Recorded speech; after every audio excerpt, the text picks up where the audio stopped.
السلام علیکم. کیسے ہیں آپ سب؟ امید کرتی ہوں سب ٹھیک ہوں گے، اپنے گھر پر خوش ہوں گے. تو آج کی سٹوری کا عنوان ہے وہم. جادو ٹونے اور سفلی عملیات کے ذریعے لوگوں کو تکلیف دینے والے یہ بھول جاتے ہیں کہ وہ اپنی آخرت برباد کر رہے ہیں. آج کی سٹوری شروع کرنے سے پہلے میری آپ سے ریکویسٹ ہے کہ ہماری پیج کو سبسکرائب کریں اور اچھی لگی تو ضرور لائک کیجیے گا.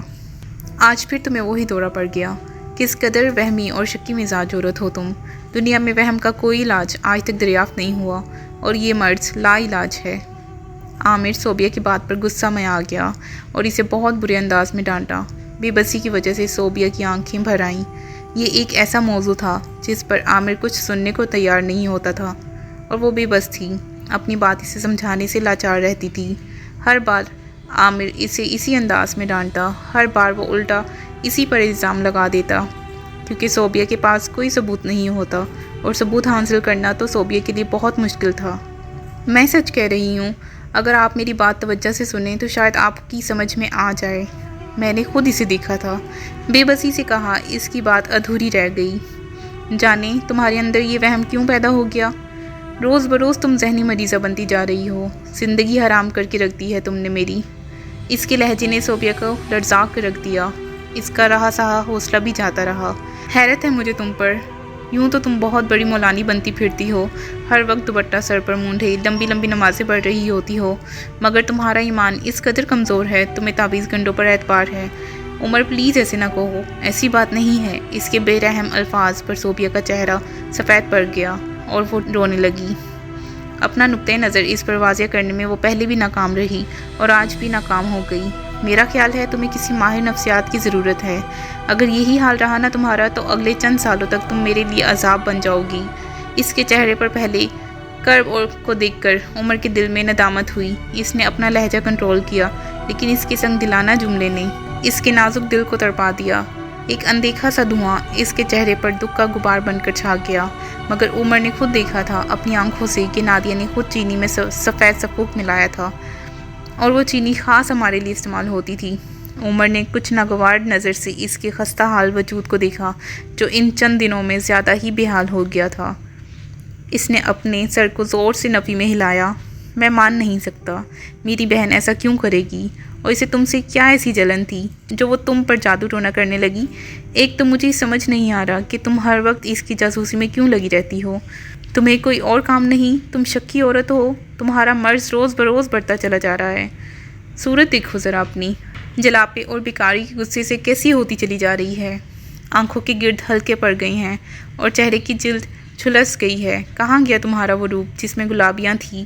اس طرح دیکھو تم اپنا نقصان کر رہی ہو. اس کی افسوسناک حالت دیکھ کر عمر کا دل یکدم موم ہو گیا. اس نے اپنے غصے کو دبا کر نرمی سے اپنی شریک حیات کو سمجھایا. صوبیہ اور عمر کی پسند کی شادی تھی. دونوں ایک دوسرے کو بہت چاہتے تھے. عمر کے گھر والوں کو اس کی پسند کے آگے جھکنا پڑا. صوبیہ پڑھی لکھی خوبصورت لڑکی تھی اور عمر کا بہت خیال رکھتی تھی. وہ بھی اس کے بغیر ایک قدم بھی نہ چلتا تھا. اس کی ضرورت کا خیال رکھتا تھا. اس کی یہ الفت اور ناز برداریاں اس کی ساس اور نند کو کھٹکنے لگی. یہ تو بڑی تیز ہے، کیسے عمر کو قابو میں کر لیا. ساس کو بہو کی خوبیاں بھی خامیاں لگتی تھیں کہ وہ شوہر کو اتنی توجہ دیتی ہے. اتنا احمق نکلا میرا بیٹا. وہ کہے رات کو دن تو یہ بھی دن کہے. ساس اپنی بہن فوزیہ کے آگے دل کے پھپولے پھوڑ رہی تھی. میرا بیٹا میرے ہاتھوں سے نکلا جا رہا ہے. ارے اب بھی کچھ نہیں بگڑا بہن، اب بھی بہت کچھ ہو سکتا ہے. خیال رکھنا پڑے گا ورنہ وہ جادوگرنی تو تیرا بیٹا لے اڑے گی. خالہ فوزیہ بھی عمر کی ماں کے غم میں برابر کی شریک تھیں. میری نظر میں ایک عامل ہے. تیر کی طرح سیدھی ہو جائے گی تمہاری بہو. پھر تماشا دیکھنا عمر اس کی بولتا ہے یا تمہاری. خالہ فوزیہ کو بھی صوبیہ سے بیٹھ تھا کیونکہ وہ عمر کو اپنی بیٹی کا رشتہ دینا چاہتی تھی اور ہمیشہ اپنے داماد کے روم میں دیکھا. عمر کی ماں بھی راضی تھی، مگر نہ جانے یہ منحوس صوبیہ عمر کو کیسے پسند آ گئی. وہ کپڑے تار پر پھیلا کر پلٹی تو تیز دھوپ کی وجہ سے سر چکرا گیا. پاس پڑے پلنگ پر بیٹھ کر ہانپنے لگی. ارے کیا ہوا صوبیہ؟ خیر تو ہے؟ کیا چکر آ گیا تمہیں؟ ساس نے اسے سر تھامے بیٹھا دیکھ کر اس کے پاس آ کر پوچھا. نہیں امی، دھوپ اتنی تیز ہے کہ ایک لمحے کو سر چکرا گیا. اس نے سادگی سے جواب دیا. اچھا میں سمجھی کوئی خوشخبری ہونے والی ہے. اب تمہاری شادی کو 3 برس ہو گئے ہیں. ان کی چوٹ پر وہ ہمیشہ کی طرح پریشان ہو گئی. بس امی دعا کریں، اللہ کی مرضی. اداسی اس کے پورے وجود میں سما گئی۔ دکھ تو اس کا اپنا تھا مگر کچوکے بھی اسے سہنے پڑ رہے تھے۔ عمر سے بات کرو اور ڈاکٹر کے پاس جاؤ، معلوم تو ہو آخر مسئلہ کیا ہے۔ میری تو وہ سنتا ہی نہیں، اتنے دن سے کہہ رہی ہوں مگر کان نہیں دھرتا۔ تم کہو گی تو مان جائے گا، تمہاری تو زیادہ سنتا ہے۔ بھلا ماں کی کیا اہمیت تمہارے آگے؟ ان کا یہ جملہ اس کے زخمی وجود میں سنسناتا ہوا اتر گیا۔ ساری کرواہٹ ہی اس بات کی تھی کہ عمر اس سے اتنی محبت کیوں کرتا ہے اور اس کی ہر بات کیوں مانتا ہے، کیونکہ بے اولادی کے باوجود اس کا شوہر اسے اتنے لاڈ سے رکھتا ہے۔ رات کے اس پہر وہ نیند سے ادموا ہو رہا تھا مگر وہ حسب معمول موضوع لے کر بیٹھ گئی جس سے اسے شدید خوف تھی۔ میں اس کی جاسوسی نہیں کرتی عمر، میں کسی کام سے کچن میں گئی تو نادیہ چینی میں کچھ ملا رہی تھی، وہ چینی جو صرف ہم استعمال کرتے ہیں، تو ابھی میں نادیہ کو بلا کے پوچھ لیتا ہوں، سارا معاملہ ہی صاف ہو جائے گا۔ عمر نے کہا، نہیں عمر، اس طرح تو تمہاری ماں بہن جلد مجھے ٹھکانے لگا دیں گی۔ اس کی خوبصورت آنکھوں میں خوف کے سائے لہرانے لگے۔ وہ شدید قسم کے عدم تحفظ کا شکار ہو گئی تھی۔ اپنی جان سے عزیز بیوی کو اس حالت میں دیکھ کر عمر کا دل کٹ کر رہ گیا اور اس کے دل میں اس کے لیے ایک ساتھ محبت اور ہمدردی کے جذبات امٹ آئے۔ یہ تو واقعی ہی ذہنی مریضہ بن گئی ہے، اسے اس وقت توجہ اور ہمدردی کی ضرورت ہے۔ اس نے ایک پل میں سوچا اور اگلے لمحے اسے اپنے حصار میں بھر دیا۔ آنسو اس کی پلکوں سے ٹوٹ ٹوٹ کر گرنے لگے۔ شوہر کی ذرا سی لگاوٹ نے اس کے گھائل دل کو اور بھی کمزور کر دیا۔ نہ جانے تم کیا سوچتی رہتی ہو، پلیز خود کو نکالو اس وہم سے، وہ اسے سمجھاتے ہوئے خود بھی پریشان ہو گیا۔ عمر، ہماری شادی کو 3 سال ہو گئے، ہماری اولاد نہیں، آپ دل میں تو سوچتے ہوں گے نا یہ بات کو۔ چپ کر پگلی، یہ تو رب کی مرضی ہے، جسے چاہے اولاد دے دے، جسے چاہے نہ دے، جب وہ مہربان ہوگا تو سب ٹھیک ہو جائے گا نا، تم نہ سوچا کرو اس بارے میں۔ مگر عمر، تمہاری امی اور بہن بھی تو اس بے اولادی کی وجہ سے یہ سب کچھ کر رہی ہیں میرے ساتھ۔